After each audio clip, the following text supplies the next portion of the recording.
जब भी हम किसी मंदिर में जाते हैं तो एक जानी पहचानी आवाज हमारा स्वागत करती है, घंटी की गूंज, है ना? एक ऐसी आवाज जो सीधे शांति और भक्ति से जुड़ जाती है। पर क्या कभी सोचा है कि यह सिर्फ एक रस्म है या इसके पीछे कोई बहुत गहरा विज्ञान छिपा हुआ है? तो चलिए आज इसी ध्वनि के विज्ञान और आध्यात्मिकता की गहराइयों में उतरते हैं। देखिए, हम में से ज्यादातर लोग मंदिर जाते हैं और घंटी बजाते हैं, एक परंपरा की तरह, बिना ये सोचे कि आखिर क्यों। ये सवाल जितना सीधा लगता है ना, इसका जवाब उतना ही कमाल का है। ये हमें एक ऐसी जगह ले जाता है जहां हजारों साल पुराना ज्ञान और आज का मॉडर्न साइंस एक हो जाते हैं। तो बात यह है कि ये सिर्फ एक परंपरा नहीं है। नहीं, ये एक तरह की एंशिएंट टेक्नोलॉजी है हमारे मन के लिए। सोचिए, एक ऐसा टूल जिसे खास तौर पर हमारे दिमाग की भागदौड़ को काबू में करने के लिए बनाया गया। एक ऐसी तकनीक जो दुनिया भर के शोर शराबे से खींचकर हमें अंदर की शांति तक ले आती है। और ये सब होता है बस एक आवाज से। अच्छा, तो सबसे पहले एक बात समझते हैं।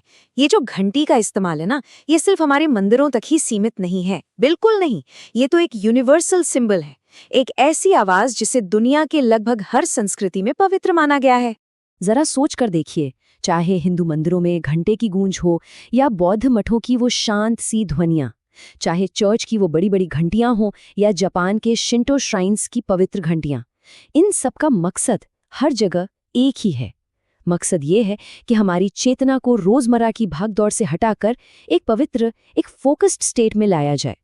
ये एक तरह का रिमाइंडर है कि ओके, अब ध्यान लगाने का वक्त है। तो ये तो हुई दुनिया भर की बात। अब जरा अपने प्राचीन ज्ञान की गहराइयों में उतरते हैं। देखते हैं कि हमारे शास्त्रों और परंपराओं में इन घंटियों के बारे में क्या कहा गया है, इनके क्या गहरे मतलब बताए गए हैं। घंटी की ध्वनि के साथ एक बहुत पुराना मंत्र भी जुड़ा है, जरा ध्यान से सुनिए। आगमार्थम तु देवानाम, गमनार्थम तु राक्षसाम, कुर्वे घंटारवम तत्र देवताह्वान लक्षणम। इसका मतलब बहुत गहरा है। मतलब, मैं ये घंटी बजा रहा हूँ दिव्यता का आह्वान करने के लिए, ताकि अच्छी और पवित्र शक्तियां अंदर आएं और जो भी बुरी या राक्षसी शक्तियां हैं, चाहे वो हमारे अंदर हों या बाहर, वो चली जाएं। तो एक तरह से ये ध्वनि देवताओं का स्वागत है और नेगेटिव एनर्जी को दूर भगाने का तरीका। क्या घंटी सिर्फ एक चीज है? नहीं, इसका सिर्फ बाहरी रूप ही नहीं, इसका हर एक हिस्सा एक गहरे मतलब से जुड़ा है। जो इसका मेन बॉडी है वो अनंत काल, मतलब समय का प्रतीक है। और वो हिस्सा जो टकरा कर आवाज पैदा करता है, वो है ज्ञान की देवी माँ सरस्वती।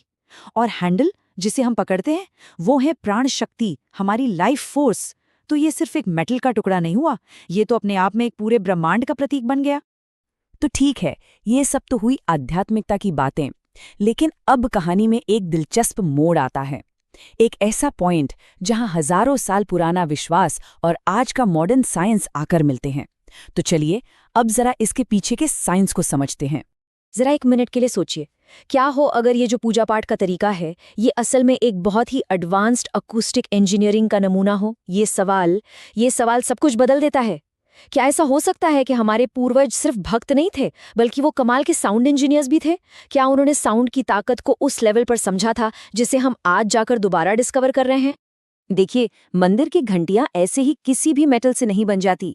इनको बनाने के लिए खास एलॉय, मतलब मिश्र धातुओं का इस्तेमाल होता है, जैसे पंचधातु या अष्टधातु। और ये सिर्फ कोई परंपरा नहीं है, इसके पीछे प्योर साइंस है। इन मेटल्स का जो सटीक मिक्सचर होता है ना, वो एक ऐसी अनोखी आवाज पैदा करता है जो बहुत देर तक गूंजती है, एक खास तरह का रेजोनेंस या कहिए अनुनाद पैदा करती है। और ये गूंज कितनी देर तक रहती है? जब एक सही तरीके से बनी घंटी बजाई जाती है तो उसकी गूंज कम से कम 7 सेकंड तक रहती है। 7 सेकंड! और सुनिए, ये 7 सेकंड का टाइम पीरियड कोई इत्तेफाक नहीं है। ये इतना टाइम है कि हमारे दिमाग और शरीर पर इसका गहरा असर हो सके। तो होता क्या है असल में? देखिए, हमारे दिमाग में हर वक्त कुछ ना कुछ, कोई ना कोई विचार चलता रहता है ना? घंटी की वो तेज और गूंजती हुई आवाज उस विचारों के ट्रैफिक को एकदम से रोक देती है। ये बिल्कुल एक कॉग्निटिव रीसेट बटन की तरह काम करती है। सब कुछ जीरो, और हम उस पल में आ जाते हैं, वर्तमान में। आज की जो न्यूरोसाइंस है ना, वो हमें बताती है कि हमारे दिमाग में एक डिफ़ॉल्ट मोड नेटवर्क होता है।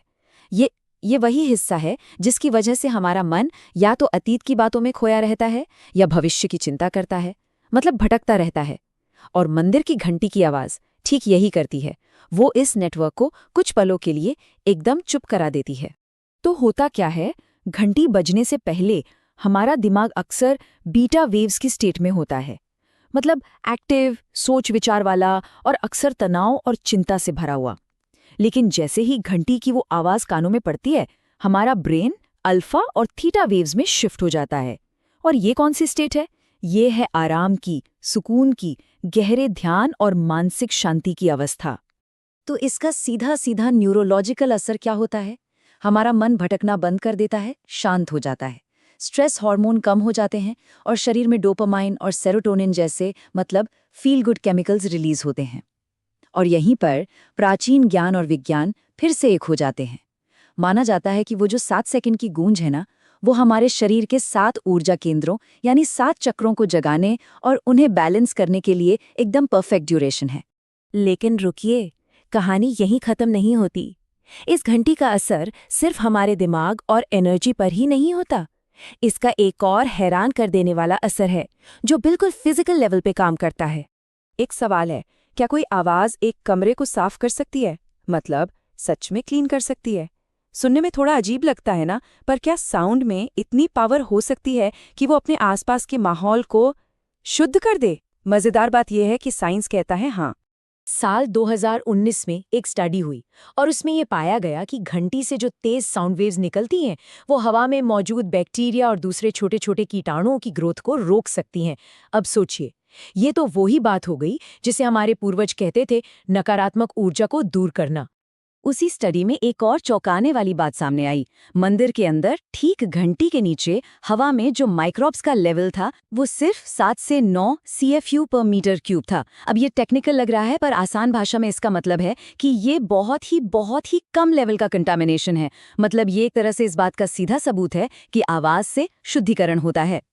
तो अब जब हम इन सभी बातों को, आध्यात्मिक और वैज्ञानिक दोनों को एक साथ जोड़कर देखते हैं, तो एक बहुत साफ तस्वीर उभर कर आती है। ये घंटी बजाना सिर्फ एक रस्म नहीं है, ये माइंडफुलनेस के लिए एक बहुत पावरफुल और टाइमलेस टेक्नोलॉजी है। आजकल हम बायो हैकिंग जैसे फैंसी शब्दों का इस्तेमाल करते हैं। हम अपने दिमाग को शांत करने के लिए माइंडफुलनेस एप्स, बाइनॉरल बीट्स और गाइडेड मेडिटेशन का सहारा लेते हैं, है ना? लेकिन मजे की बात देखिए, मंदिर की घंटी सदियों से, हजारों सालों से ठीक यही काम करती आ रही है। मानसिक शांति, तनाव में कमी और फोकस्ड अवेयरनेस, ये एक ओरिजिनल एनालॉग टूल है।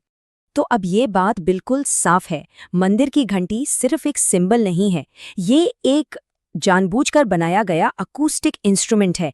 एक ऐसा इंस्ट्रूमेंट जिसे डिज़ाइन ही इसलिए किया गया है ताकि ये हमारे दिमाग के ओवरलोड को रोक सकें, हमारे न्यूरॉन्स को एक लय में ला सकें और हमें शांति और जागरूकता की एक गहरी अवस्था में ले जा सकें। आज के इस दौर में जहां हमारा ध्यान हर पल डिजिटल स्क्रीन्स और नोटिफिकेशंस में बटा रहता है, ये सवाल सोचना बहुत ज़रूरी हो जाता है। क्या मानसिक शांति के लिए हमें सबसे नए गैजेट की ज़रूरत है, या फिर सबसे पुरानी, सबसे सरल और समय के साथ परखी हुई तकनीक की? ये सवाल हमें सोचने पर मजबूर करता है कि कहीं असली इनोवेशन भविष्य में नहीं, बल्कि हमारे अतीत के गहरे ज्ञान में ही तो नहीं छिपा है।